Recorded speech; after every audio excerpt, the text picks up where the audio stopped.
The United Nations Refugee Agency says Turkey must do more to ensure that all people seeking asylum there can have their claims efficiently assessed within a fair period of time. The assessment came in a UNHCR legal note examining the European Union's planned deal with Ankara to send back thousands of refugees to Greece, that is, to Turkey. The UN agency said agreements like the one the EU and Turkey hope to finalize by Friday should be guided and framed by international and regional obligations to ensure their sustainability and respect for the rights of affected individuals. According to the agency, Turkey is home to 2.7 million Syrian refugees, with only 10% of them sheltered in camps. Let's speak to Gearóid Ó Colmáin. He's a political analyst and he joins us via Skype from Paris. Many thanks for joining us here on Press U, Mr. Colmáin. Now, first of all, what do you make of this assessment on the part of the UNHCR? How accurate is it? Will it be heeded? It seems to me it's one criminal organisation criticising another. If you look at the behaviour of the UNHCR in the last few years, they are the ones who are responsible for the refugee crisis. Their mismanagement, their lack of funding, their indifference to the thousands of people who are running out of money, particularly Syrian refugees. I mean, you had a major crisis in 2014 when they cut the funding for refugees.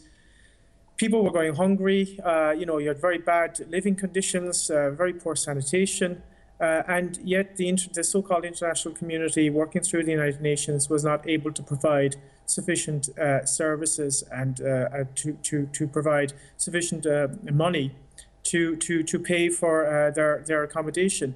It was an absolute disgrace. They were the ones who created the conditions very much of the massive flows we saw out of that area. Of course, being also pushed by the Turkish government, because the Turkish government has now decided to use refugees as weapons against other countries for geopolitical purposes. So it seems to me you've got one deeply corrupt organisation, UNHCR, criticising a deeply corrupt government.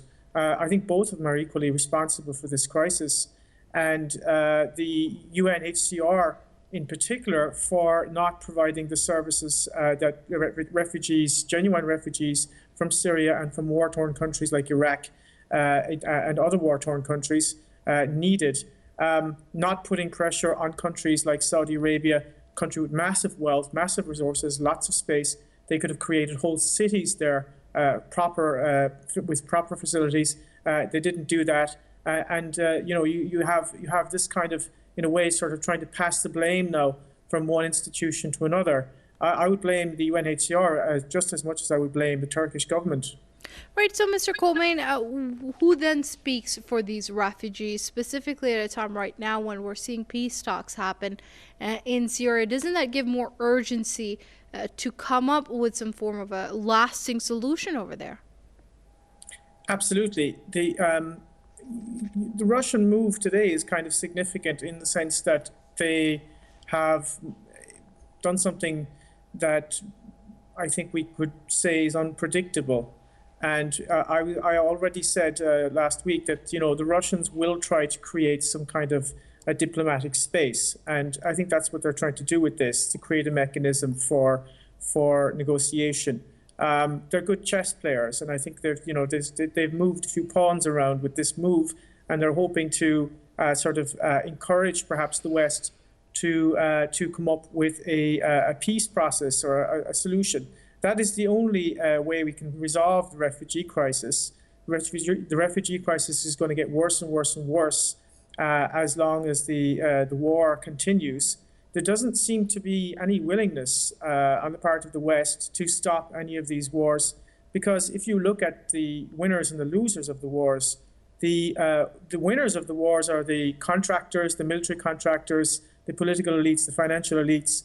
The losers are all the refugees and all of the people in those countries that they're passing through, which are predominantly poor countries like Greece, Macedonia, Serbia, Hungary, people struggling, people who are not responsible for these wars, so that the elites don't give a damn about them. That's the problem. The European Union elites don't care about them, neither do the United States. So they'd be happy to just manage this crisis. We're in a state now, I think, of chaos management. And this is kind of a new art, this is something the United States tends to excel in, which is managing chaos, managing crisis, opening borders, closing borders, putting fences up, taking them down, going nowhere while the wars continue to spread. Everything depends on the peace process in Syria. If that could be started, this Russian move may be, an attempt to open up that possibility. But I don't see the West stopping. I don't see them stopping their support for these terrorists. There have been over 14 violations of the ceasefire so far, and I could see that continuing. Okay, that's Gearóid Ó Colmáin, political analyst, joining us via Skype from Paris. Mr. Colmáin, many thanks indeed for your comments here on Press TV.